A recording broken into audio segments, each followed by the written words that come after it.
Welcome back to another video, and today we're going to be going over a beginner's guide for this brand new tower defense game. So without further ado, make sure to drop a like and drop a sub, and let's get right into the video. Okay, so the first thing you're going to want to do when you join this game, it's pretty simple, just like any other tower defense game. You're going to want to enter in the codes. This is the first thing you should do.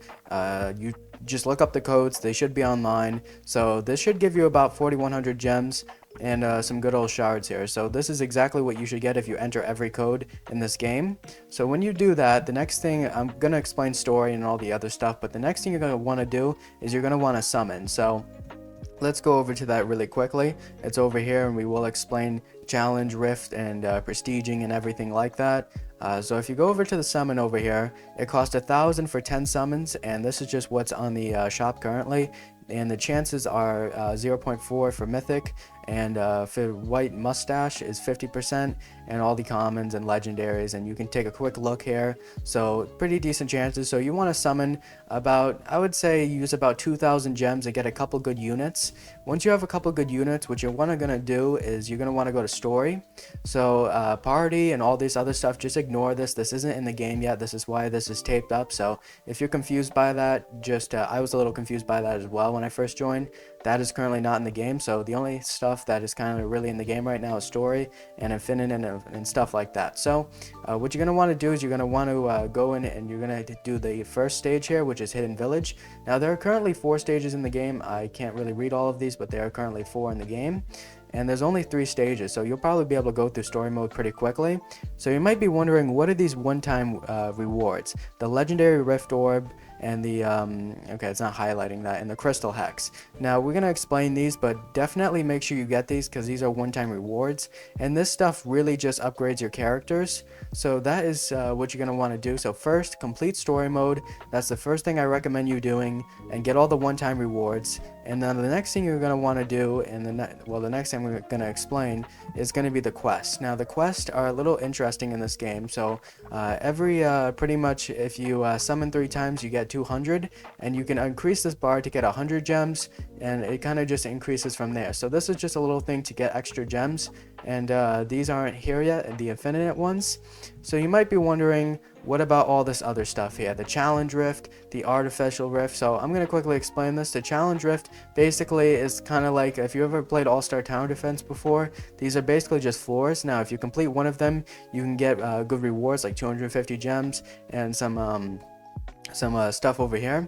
So and remember, note this over here. So I think there's like 100 floors, something like that. So you can get a ton of gems if you keep just going through these, but I would not recommend starting out with these. Do story mode first, level up, and before you try this.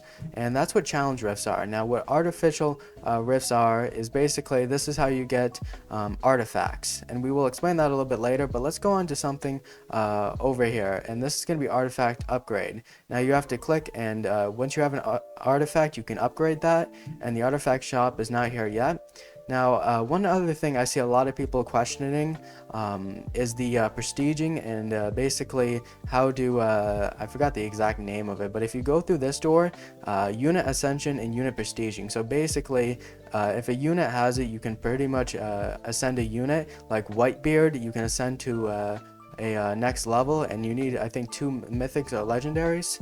And unit prestige over here is basically you can upgrade, once a unit hits level 100, you can upgrade it, and it gets a damage buff, and it resets it to level 1. So that's what unit ascension and unit prestige does. I see a lot of people questioning what that is. So the next thing I'm going to cover here is traits. Now traits are pretty self-explanatory. You've probably seen this in numerous amount of tower defense games. You click a unit, and you can pretty much, this is what the crystal hex is used, if you didn't know. So pretty much you use these, and you can get a trait, and I'm not going to do that now because I don't want to waste it on just a basic common in this game. But you use these, you can get different traits, and basically they buff the unit. Now unit rank up over here is basically, you click a unit, and these are what kind of you get from the story mode things and infinite mode. So you pretty much get this from world stage 1, and you can pretty much buff the damage to rank 2, and the ranks just keep going from there. So that was a lot over there, but there's still a little bit more we have to cover, and this is going to be the battle pass. Now the battle pass basically, you can do missions over here and you can get XP, and you pretty much, if you do story mode, you'll be able to basically keep increasing this. You can get a random mythic, which is pretty overpowered, and you get some really good stuff here, some good artifacts and stuff like that.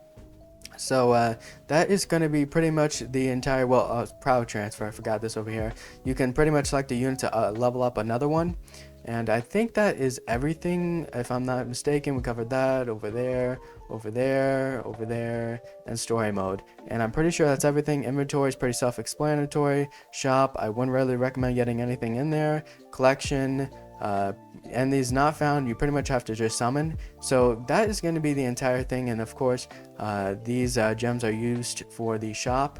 And yeah guys, if you have any other questions, please let me know, but that should be pretty much everything in the game explained. So if you guys enjoyed this video, make sure to drop a like and drop a sub, and I'll catch you guys in the next video.